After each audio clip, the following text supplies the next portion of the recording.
Hi, my name's Wendy and I'm a student at the University of Bristol, and this is a short critical appreciation of lines 172 to 204 from Book 4 of Milton's Paradise Lost.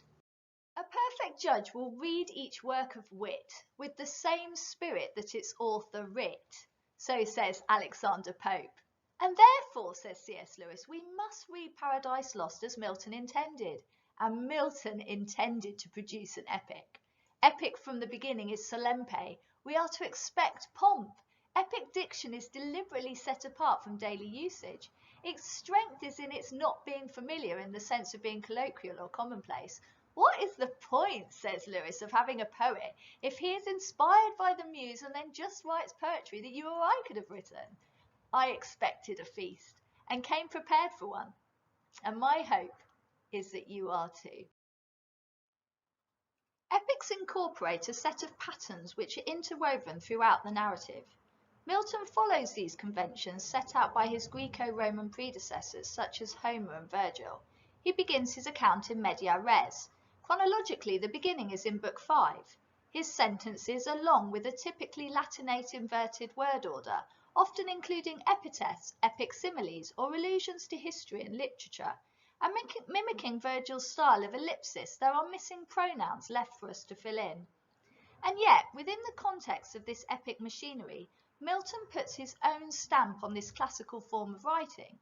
The conquering military warrior with heroic values of physical strength and earthly supremacy are substituted in regard for the simple domesticity we see in the pastoral interlude, and the praise of human heroes swapped for praise of God, with obedience to God rather than physical prowess as the ultimate virtue.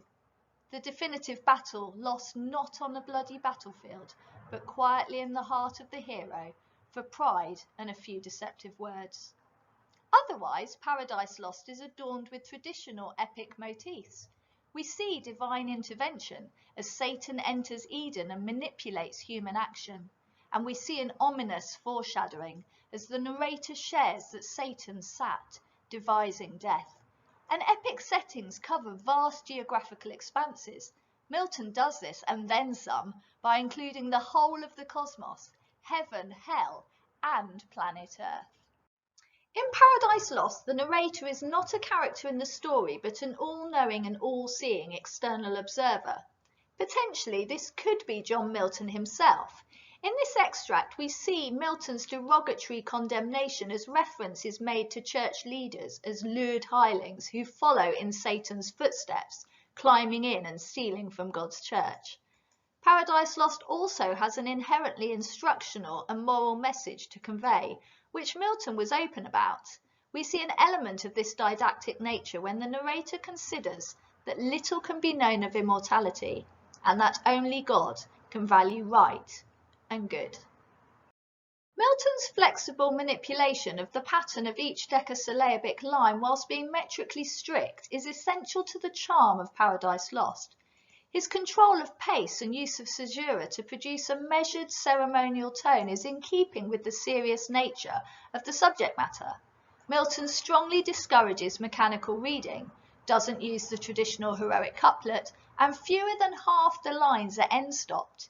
His abandoning of a rhyme allows each line to roll into the next. It feels odd, but if you let Milton's punctuation lead you, there becomes a natural cadence, and you can hear the internal rhyme and repetition sing out from within the verse. For example, the rhyming O sound in slow and growth.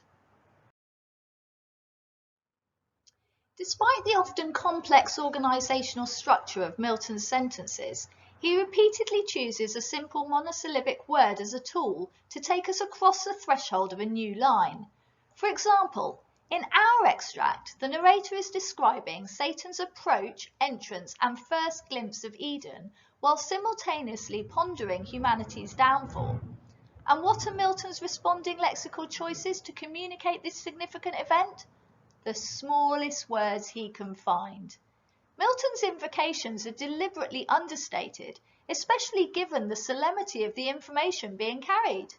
Arguably, these often Anglo-Saxon words deliver a far greater directness, honesty, and emotional force. But maybe these word choices also reflect on the poem's overarching narrative, that the tiniest, almost inconsequential action carries the gravest and largest of consequences. And Milton's inclusion of Latinisms, often polysyllabic, generate a mood of dignity. Many of these words, such as savage, were derived from the French, but had originated from Latin. And there are a great many other language choices seen in this extract. Here are just a few. His epitaphs, such as life-giving plant. His use of titles, for example, naming Satan as the arch-felon. We've got anadiplosis, the word tree repeated at the end and at the beginning of lines 1, 9, 4 and 5 respectively. Assonance in the snake's hiss-sounding S as we read of Satan's ascent up the steep savage hill, pensive and slow. Presonomasia, like-sounding words close together, for example, path and past. And his similes, I'll just share my favourite one. Satan prowling like a wolf across fields, giving both pastoral Edenesque imagery, coupled with New Testament pictures of shepherds tending their flocks. And the paradox and irony behind Milton's use of the word secure in a field that Satan easily enters. Often Milton blurs meaning using a double syntax. For example, line 179 runs into 180 without any terminal punctuation. Here, the due entrance could relate to a noun, what was owed, what Satan felt was his due. But the due entrance could also be an adjective describing which type of entrance, that this is the correct one entrance, other entrances are wrong. And this could be applied both here in terms of Eden and in Milton's religious beliefs to one right entrance to heaven through trust in Jesus Christ. It would also be fun given time to explore the word lights, here used as a landing, but as a contrast it is Satan landing, who is not light, but darkness, and his landing is not light, but heavy.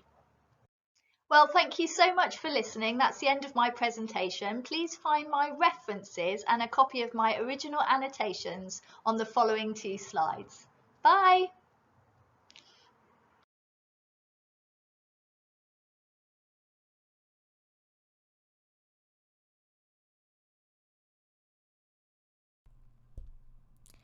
Now to the ascent of that steep savage hill Satan had journeyed on, pensive and slow, but further way found none, so thick entwined.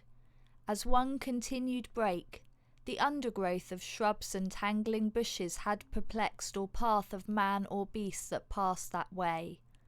One gate there only was, and that looked east on the other side, which when the arch-felon saw due entrance he disdained, and in contempt at one slight bound high overleaped all bound of hill or highest wall, and sheer within lights on his feet, as when a prowling wolf, whom hunger drives to seek new haunt for prey, watching where shepherds pen their flocks at eve in hurdled coats amid the field secure, leaps o'er the fence with ease into the fold, or as a thief bent to unhoard the cash of some rich burgher, whose substantial doors, cross-barred and bolted fast, fear no assault, in at the window climbs, or o'er the tiles, so clomb this first grand thief into God's fold, so since into his church lewd hirelings climb,